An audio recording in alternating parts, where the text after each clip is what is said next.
Seja bem-vindo ao canal Guerreiros Mundo Bélico. Se inscreva no canal, deixe seu like, ative o sininho e clique em todas. Vimos como a China está planejando meticulosamente todos os seus movimentos geopolíticos e geoeconômicos cruciais até 2030 e além. O que você está prestes a ler a seguir vem de uma série de discussões multilaterais privadas entre analistas de inteligência e pode ajudar a projetar os contornos do Big Picture. Na China, está claro que o caminho a seguir aponta para impulsionar a demanda interna e mudar a política monetária para a criação de crédito para consolidar a construção de indústrias domésticas de classe mundial. Paralelamente, há um sério debate em Moscou de que a Rússia deve seguir o mesmo caminho. Como afirma um analista, a Rússia não deve importar nada além das tecnologias de que precisa até que possa criá-las e exportar apenas o petróleo e o gás necessários para pagar as importações que devem ser severamente restringidas. A China ainda precisa de recursos naturais, o que torna a Rússia e a China aliados únicos. Uma nação deve ser o mais autossuficiente possível. Isso acontece para espelhar a estratégia exata do PCCH, conforme delineada pelo presidente Xi em sua reunião do Comitê Central de 31 de julho. E isso também vai contra uma forte ala neoliberal do PCCH, os colaboracionistas, que sonharia com uma conversão do partido em uma social-democracia de estilo ocidental, ainda por cima subserviente aos interesses do capital ocidental. Comparar a velocidade econômica da China agora com a do ZOA é como comparar um Maserati Gran Turismo Sport com um motor V8 Ferrari com um Toyota Camry. A China, proporcionalmente, possui um reservatório maior de jovens gerações muito bem educadas, uma migração rural urbana acelerada, aumento da erradicação da pobreza, mais economia, um senso cultural de gratificação adiada, mais confucionista, disciplina social, e infinitamente mais respeito pela mente racionalmente educada. O processo de comércio cada vez maior da China consigo mesma será mais do que suficiente para manter o ímpeto de desenvolvimento sustentável necessário.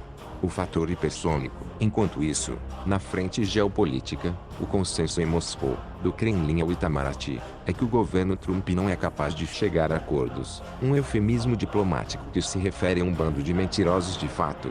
E também não é legalmente capaz. Um eufemismo aplicado, por exemplo, ao lobby por sanções instantâneas quando Trump já abandonou o GPOA. O presidente Putin já disse recentemente que negociar com a equipe Trump é como jogar xadrez com um pombo. O pássaro de mente anda por todo o tabuleiro, caga indiscriminadamente, derruba peças, declara vitória e depois foge. Em contraste, um lobby sério nos níveis mais altos do governo russo está investido na consolidação da aliança euroasiática definitiva, unindo Alemanha, Rússia e China. Mas isso só se aplicaria à Alemanha depois de Merkel. Segundo um analista norte-americano, a única coisa que impede a Alemanha é que eles podem esperar perder suas exportações de automóveis para o ZOA e muito mais. Mas digo-lhes que isso pode acontecer imediatamente por causa da taxa de câmbio dólar-euro, com o euro ficando mais caro. Na frente nuclear, indo muito além do atual drama da Bielorrússia, já que não haverá Maidan em Minsk, Moscou deixou muito claro, em termos inequívocos, que qualquer ataque com mísseis da OTAN será interpretado como um ataque nuclear. O sistema de mísseis de defesa russo, incluindo os já testados S-500S, e em breve os já projetados S-600S, pode ter uma eficácia de 99%. Isso significa que a Rússia ainda terá que absorver algumas punições. E é por isso que a Rússia construiu uma extensa rede de abrigos contra bombas nucleares em grandes cidades para proteger pelo menos 40 milhões de pessoas. Os analistas russos interpretam a abordagem defensiva da China da mesma forma. Pequim vai querer desenvolver, se ainda não o fez, um escudo defensivo e ainda manter a capacidade de contra-atacar um ataque do ZOA com mísseis nucleares. Os melhores analistas russos, como Andrei Martiano, sabem que as três principais armas de uma suposta próxima guerra serão mísseis e submarinos ofensivos e defensivos combinados com capacidades de guerra cibernética.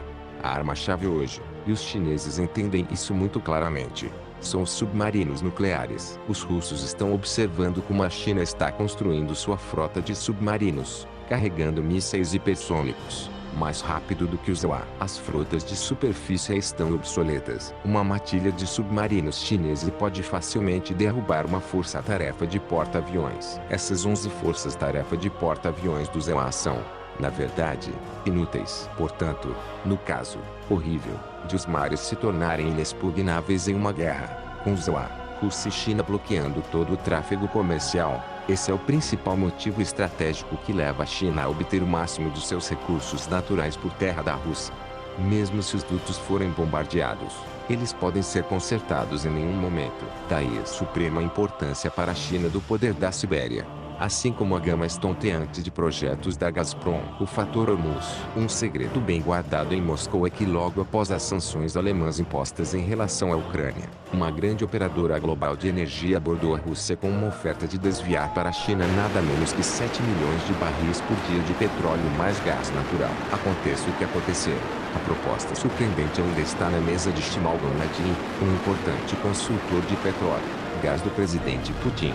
No caso de isso acontecer, garantiria para a China todos os recursos naturais de que precisam da Rússia. Sob essa hipótese, a lógica russa seria contornar as sanções alemãs, mudando suas exportações de petróleo para a China, que do ponto de vista russo é mais avançada em tecnologia de consumo do que a Alemanha.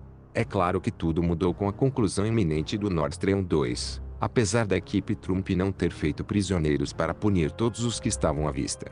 As discussões secretas da inteligência deixaram muito claro para os industriais alemães que se a Alemanha algum dia perdesse sua fonte russa de petróleo e gás natural, juntamente com o Estreito de Hormuz fechado pelo Irã em caso de um ataque americano, a economia alemã poderia simplesmente entrar em colapso.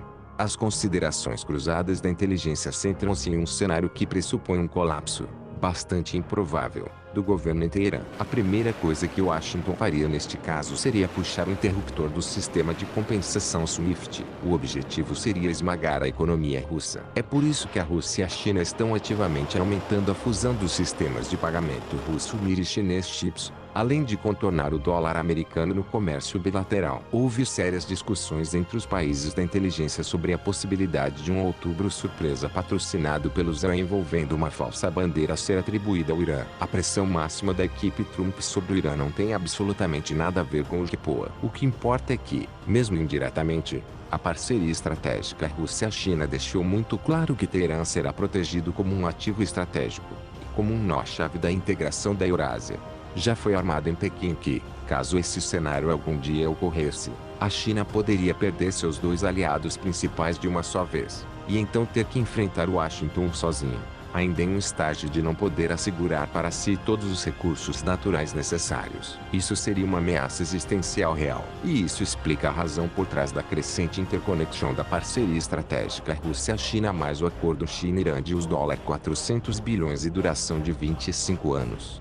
Bismarck está de volta. Outro possível acordo secreto já discutido nos níveis mais altos da inteligência é a possibilidade de um tratado de resseguro bismarckiano a ser estabelecido entre a Alemanha e a Rússia. A consequência inevitável seria uma aliança de fato Berlim-Moscou-Pequim abrangendo a Belt and Road Initiative BRI, ao lado da criação de uma nova, digital, moeda euroasiática para toda a aliança euroasiática, incluindo atores importantes, porém periféricos, como a França e a Itália. Bem, Pequim-Moscou já começou. Berlim-Pequim é um trabalho em andamento. O elo que faltava é Berlim-Moscou. Isso representaria não apenas o pesadelo final para as elites anglo-americanas encharcadas de Mackinder, mas na verdade a passagem definitiva da tocha geopolítica dos impérios marítimos de volta ao coração da Eurásia. Não é mais uma ficção. Está na mesa. Somando a isso, vamos viajar um pouco e voltar ao ano de 1348. Os mongóis da Horda de Ouro estão na Crimeia, sitiando Cafa, um porto comercial no Mar Negro controlado pelos genoveses. De repente, o exército mongol é consumido pela peste bubônica. Eles começam a catapultar cadáveres contaminados sobre as paredes da cidade da Crimeia. Então imagine o que aconteceu quando os navios voltaram a navegar de Cafa a Gênova. Eles transportaram a praga para a Itália. Em 1360, a peste negra estava literalmente em todo lugar, de Lisboa a Novgorod, da Sicília à Noruega. Tanto quanto 60% da população da Europa pode ter morrido, mais de 100 milhões de pessoas. Pode-se argumentar que o Renascimento, por causa da peste, foi atrasado por um século inteiro. O Covid-19 está longe de ser uma praga medieval, mas é justo perguntar que renascença isso poderia estar atrasando. Bem, pode muito bem estar avançando a renascença da Eurásia. Está acontecendo exatamente quando o hegemon, o antigo fim da história, está implodindo internamente, distraído da distração pela distração, para citar T.S. Eliot, atrás do nevoeiro, nas principais pastagens sombrias. Os movimentos vitais para reorganizar a massa de terra eurasiana já começaram. Se inscreva no canal, deixe seu like, ative o sininho e clique em todas.